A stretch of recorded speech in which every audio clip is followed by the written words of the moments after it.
Menjelang musim penghujan, Dinas Kesehatan Provinsi Bali mengingatkan masyarakat untuk meningkatkan kewaspadaan terhadap potensi peningkatan kasus demam berdarah dengue atau DBD.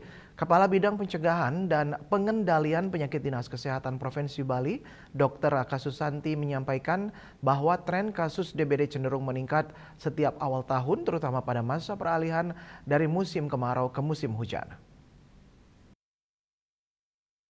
Setiap tahun sejak bulan Januari hingga April biasanya terjadi peningkatan kasus DBD. Namun saat memasuki musim kemarau penurunan kasus cukup signifikan. Yang perlu diwaspadai adalah saat perubahan musim dari kemarau ke penghujan karena di masa itu biasanya kasus DBD kembali meningkat. Menurutnya kondisi tersebut disebabkan oleh banyaknya genangan air yang muncul di sekitar rumah atau di antara barang-barang bekas yang menjadi tempat ideal bagi nyamuk Aedes aegypti berkembang biak. Ia menegaskan bahwa masyarakat tidak boleh hanya bergantung pada upaya fogging, karena metode tersebut kini dinilai sudah tidak lagi efektif. Masyarakat sering berpikir bahwa kalau ada kasus DBD harus dilakukan fogging. Padahal fogging menggunakan bahan kimia atau insektisida yang disebut lapasida untuk membunuh nyamuk. Penelitian menunjukkan sudah ada resistensi dari nyamuk terhadap bahan kimia tersebut, sehingga efektivitasnya menurun.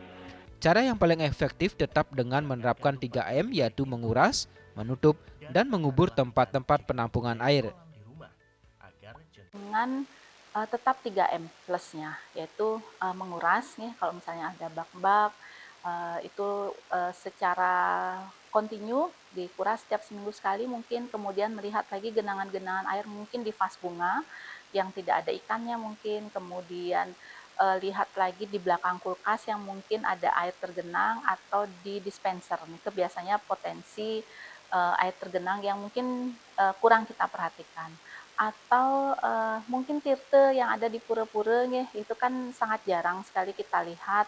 Coba dilihat lagi kalau memang tidak digunakan agar tempat itu lebih baik dibalik atau ditutup. Seperti itu. Kemudian selain menguras, kemudian menutup kalau misalnya ada menampung air itu sebaiknya ditutup dan mengubur mungkin alat-alat yang tidak terpakai yang berpotensi menjadi genangan air. Lebih lanjut, Dr. Raka Susanti mengingatkan bahwa menjelang akhir tahun, tepatnya pada bulan November dan Desember, potensi peningkatan kasus DBD kembali tinggi karena mulai masuk musim penghujan. Selain meningkatkan kewaspadaan, ia menghimbau masyarakat agar tetap menerapkan 3M secara rutin.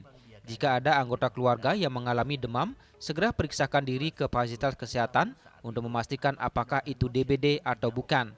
Penanganan yang cepat sangat penting agar pasien dapat sembuh dan terhindar dari resiko kematian akibat demam berdarah.